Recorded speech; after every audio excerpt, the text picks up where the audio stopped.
So hello guys, welcome back. इस question में हमें फोर्स फाइंड आउट करना है रिंग और एक्सिल पॉइंट के बीच में। ये बहुत ही अच्छा कॉन्सेप्ट बेस्ड सवाल है और सिंपल सवाल है। तो हमें रिंग दिया हुआ और एक्सिल पॉइंट पे एक स्मॉल क्यू चार्ज दिया हुआ है।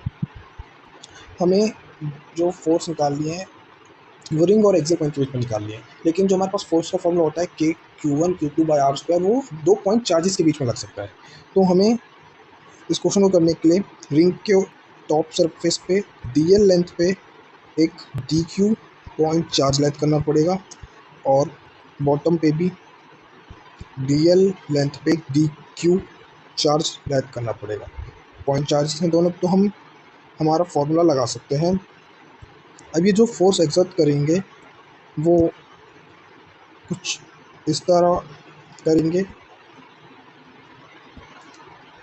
F दोनों सेम फोर्स एक्सर्ट करेंगे क्योंकि दोनों का चार्ज इक्वल है और दोनों सेम डिस्टेंस की दूरी पे हैं।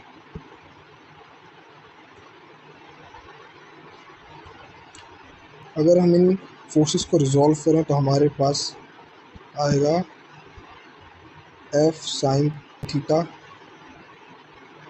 F साइन थीटा और F cos theta F cos theta. Theta axial line पे और फोर्सेस के बीच में एंगल है, तो F साइन थीटा दोनों अपोजिट डायरेक्शन में है और इक्वल मैग्नीट्यूड में, तो ये दोनों कैंसिल आउट हो जाएंगे। ये हर पॉइंट के लिए F sine theta cancel out हो जाएगा। हमारे पास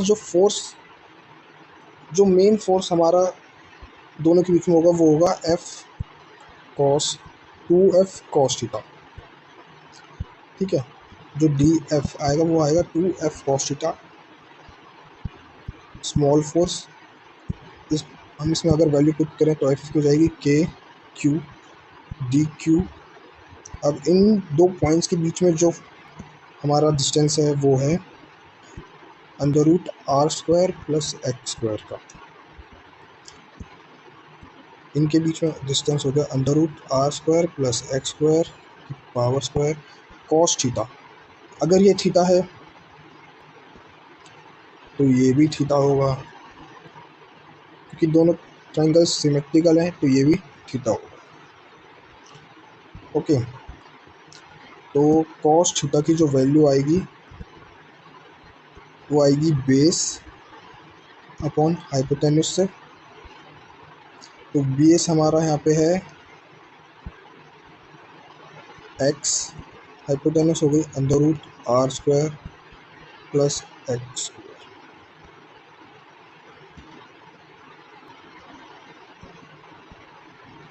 ओके, अब DQ कैसे निकालेंगे? जो हमारा DQ क्या था, DL लेंथ पे एक स्मॉल चार्ज था।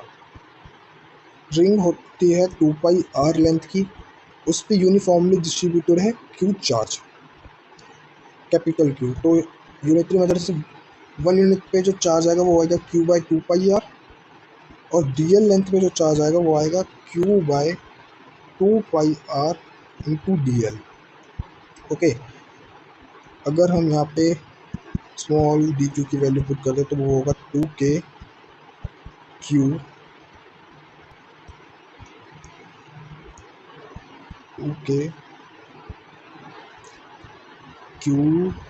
2πr DL इंटू में x upon r² plus x² की पावर 3/2। इसकी पावर दोनों की ऐड होकर 3 हो जाएगी और अंडर रूट की पावर हाफ होती है।